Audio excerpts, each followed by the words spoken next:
आज मैं आपको इस वीडियो में बताऊंगा यूट्यूब वीडियो को वायरल कैसे करते हैं। यूट्यूब वीडियो को वायरल करने के लिए सबसे पहले आपको अपने मोबाइल में यूट्यूब ऐप को ओपन करना है। यूट्यूब ऐप के अंदर सबसे पहले आपको अपने वीडियो का टाइटल सर्च कर लेना है। मैं यहाँ पे इसी वाले वीडियो का टाइटल सर्च कर ले रहा हूँ। फिर यहाँ पे आपको नजर आने लगेगा कि कौन कौन से वीडियो इस टाइटल पे रैंक कर रहे हैं। फिर अपने मोबाइल में YouTube स्टूडियो एप्लीकेशन को ओपन कर लेना है।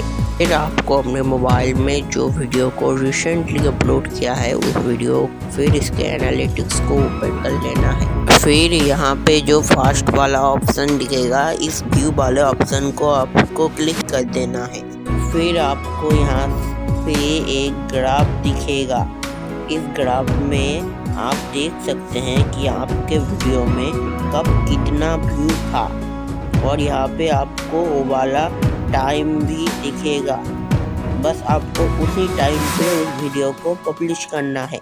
इससे क्या होगा कि आपके चैनल के जो भी एक्टिव सब्सक्राइबर्स हैं या जो भी आपके वीडियोस को देखते हैं वो इसी वक्त देखते हैं, इसलिए आपको इसी वक्त अपने वीडियो को पब्लिश करना चाहिए और इससे आपके वीडियो का वायरल होने का चांस रहता है। अगर ये वीडियो अच्छा लगा तो इस वीडियो को लाइक कीजिए और ऐसे इंटरेस्टिंग वीडियोस देखने के लिए इस चैनल को सब्सक्राइब कर लीजिए।